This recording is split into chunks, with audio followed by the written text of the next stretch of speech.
Aujourd'hui nous nous rendons dans un lieu particulier, où l'ambiance y est pesante. Une histoire trop peu connue.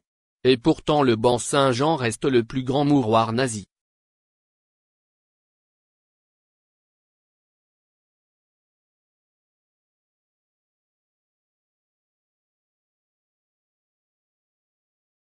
De 1934 à 1940, la construction de ce camp s'inscrit dans la stratégie de la ligne Maginot. C'est un camp de sûreté, en retrait des fortifications de la ligne Maginot, destiné à récupérer les blessés des fortifications en cas d'accrochage avec l'ennemi, et à alimenter en hommes frais les équipages des forts. Il est inauguré en 1937 par le président Albert Lebrun. Il héberge le 146e régiment d'infanterie de forteresse dans des structures neuves, modernes et fonctionnelles. Les officiers sont logés dans des pavillons accueillants.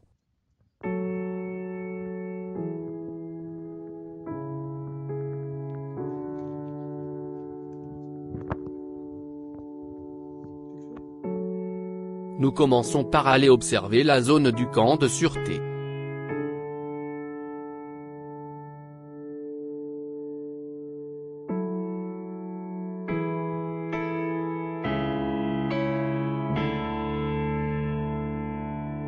Nous commençons par une partie où une vingtaine de maisons étaient. On y voit également quelques murs des anciens garages. Difficile de s'imaginer qu'il fut un temps ce camp respirait et soufflait d'un air frais. Les soldats pouvaient s'y vider la tête et cela rendait le lieu plus plaisant et accueillant avant que ne se produise le drame et sa reconversion en camp charnier.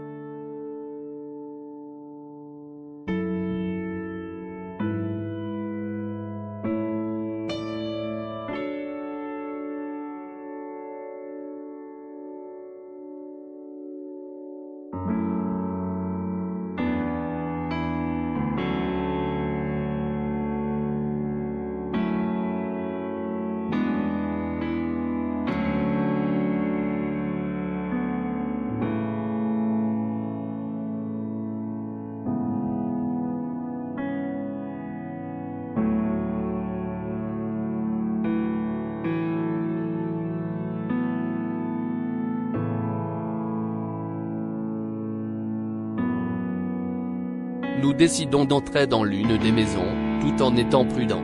Les yeux sont dangereux et s'effondrent.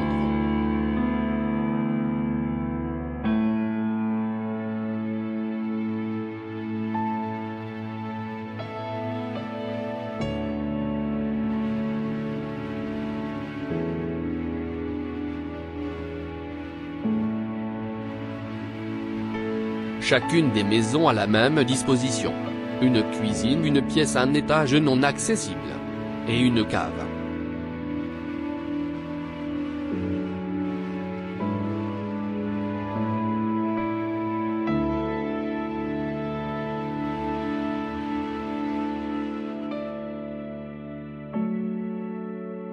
Dans la cave, se trouvent des bacs qui devaient sûrement servir à laver le linge.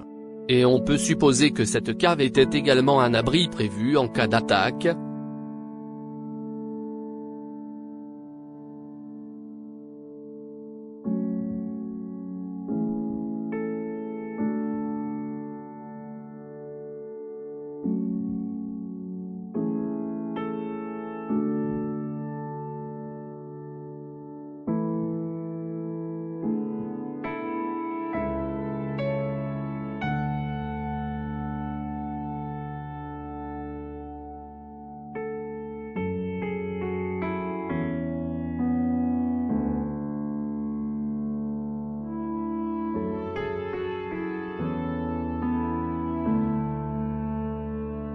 Le temps a pris le dessus sur les lieux, celui-ci dépérit tristement, souvent oublié. Les murs s'effritent et s'effondrent.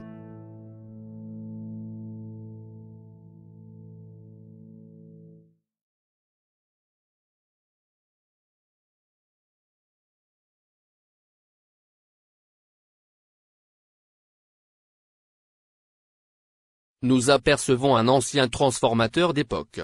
Nous décidons d'aller voir cela de plus près.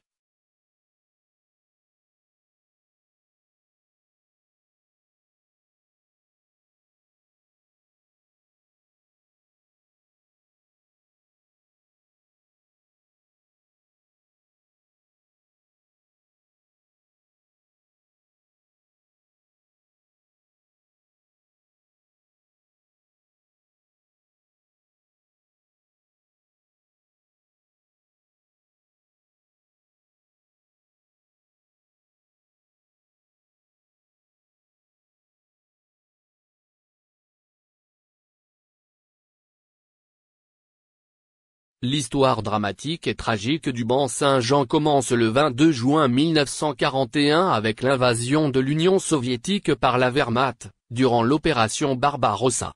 Les Ukrainiens sont aux premières loges, Hitler leur avait laissé entrevoir leur libération du bolchevisme, à eux qui n'avaient jamais admis la mainmise de Lénine sur leur souveraineté. Ils sont faits prisonniers par centaines de milliers. Les archives officielles de l'armée française consultées à Colmar font état de 300 000 prisonniers soviétiques qui ont transité par le BSJ entre l'automne 41 et l'automne 44. La revue Études soviétiques évoque même 320 000 prisonniers. Ils arrivent en train dans des wagons à bestiaux en garde-boulets. Un voyage interminable sans alimentation. Les témoins décrivent des cortèges de morts vivants qui se traînent au banc Saint-Jean où après désinfection et établissement de leur dossier, on effectue une première sélection vers les affectations en commando de travail.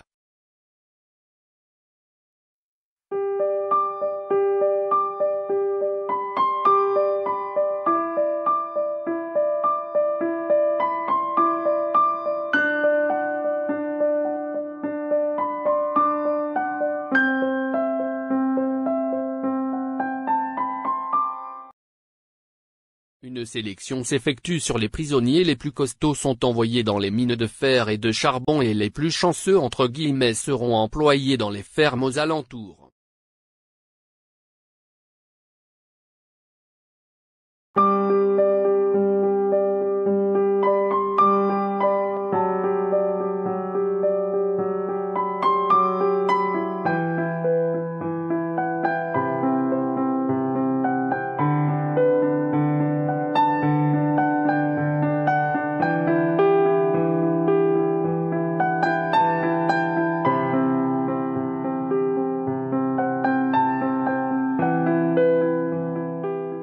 Encore visibles, des plaques d'envol destinées en premier lieu à servir de piste d'envol pour les avions, ou également faire des pistes pour les camions.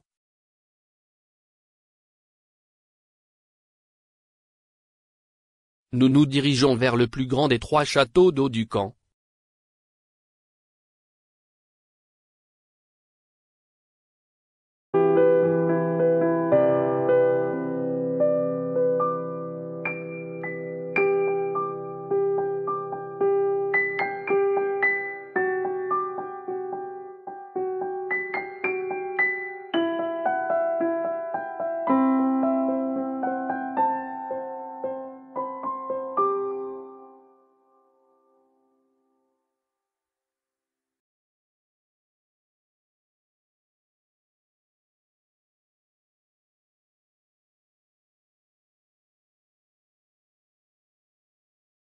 Des hauteurs impressionnantes, des volumes et une résonance surprenante. C'est assez incroyable de le voir en si bon état en comparant avec le reste du camp.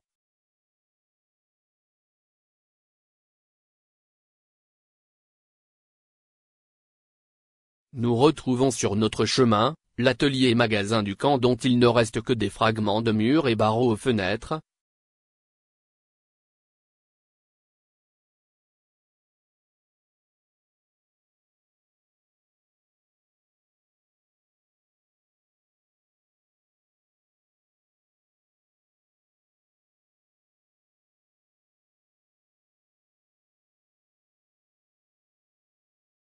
Et juste en face nous y voyons encore le pont de graissage, qui servait à l'entretien des véhicules.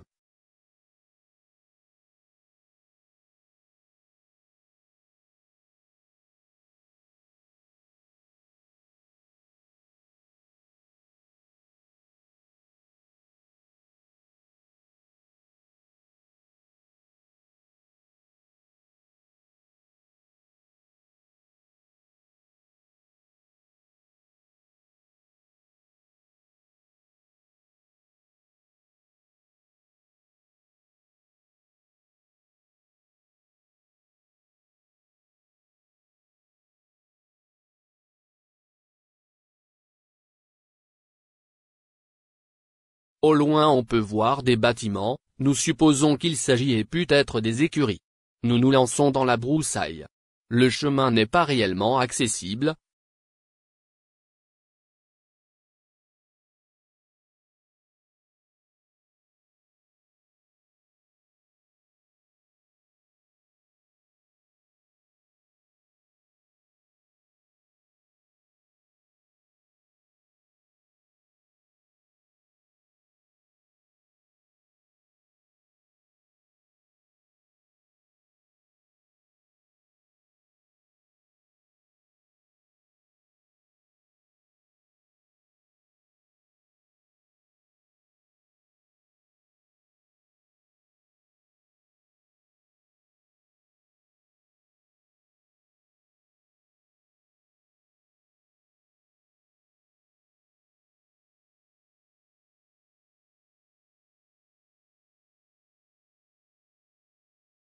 Comme nous l'imaginions, il était bien question des écuries. Les abreuvoirs encore présents, le sable au milieu également. Le bâtiment dans un état relativement correct.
trouvons la maison du commandant du camp.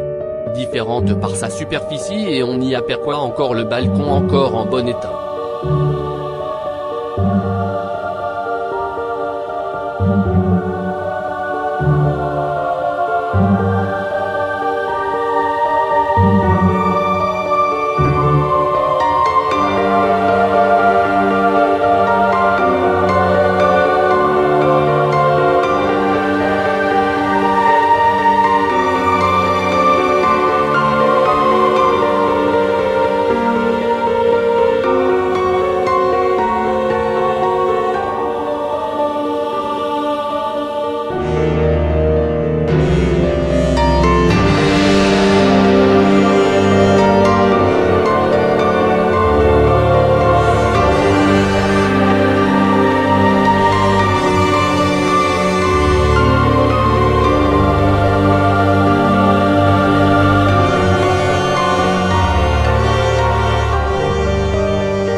Nombreux sont ceux qui végètent sur place au vu du manque de nourriture et de soins. Les hommes faits prisonniers meurent par milliers. Selon les chiffres de l'époque, 350 000 prisonniers auraient transité par ce camp et près de 23 000 auraient été jetés dans 204 fosses communes.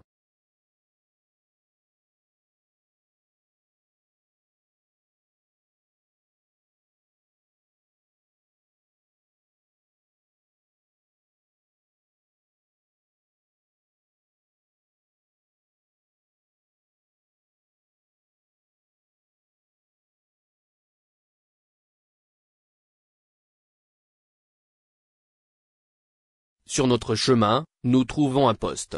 Soit de tir ou d'observation, mais celui-ci avait une vue presque à 360 degrés sur le camp.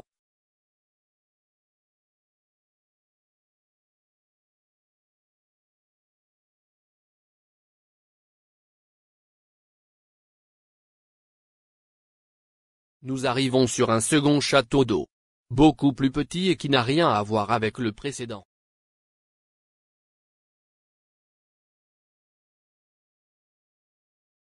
À la libération en novembre 1944, les survivants et la communauté ukrainienne de l'Est de la France s'évertuent à médiatiser le drame du banc Saint-Jean. En novembre 1945, une commission mixte, civile et militaire, française et soviétique, se retrouve au banc Saint-Jean pour enquête. On compte alors officiellement 204 fosses communes et les exhumations pratiquées dans quelques fosses permettent de dénombrer jusqu'à 120 victimes par fosse. Les 4 quotidiens de l'époque affichent unanime plus de 20 000 victimes.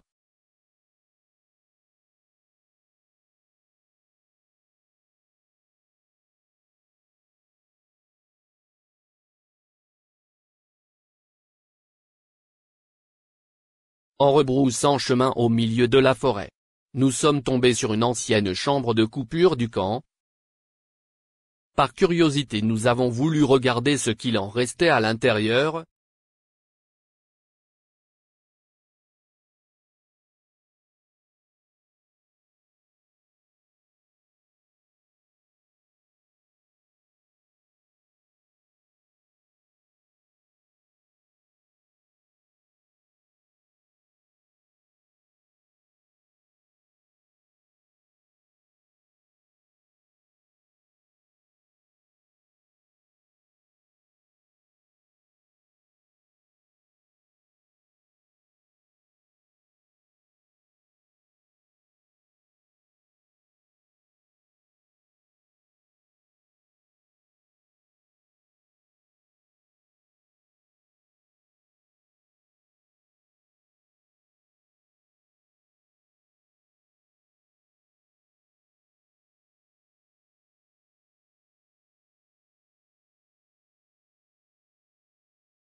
sans grand succès, dû aux grandes pluies de ces derniers mois.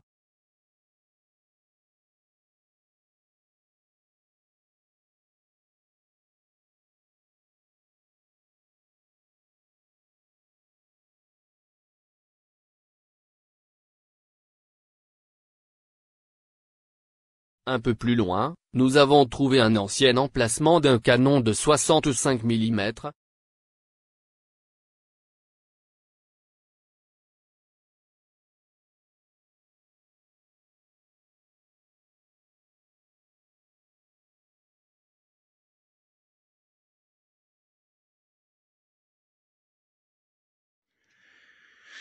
Voilà, mais bon, bah après ça s'arrête. Oh, je sais pas. C'est bizarre cette histoire. Ouais, ça devait être peut-être pour se mettre à l'abri, je sais pas. Ouais, Je sais pas. je sais pas du tout. Là-bas, il y a encore un truc en béton.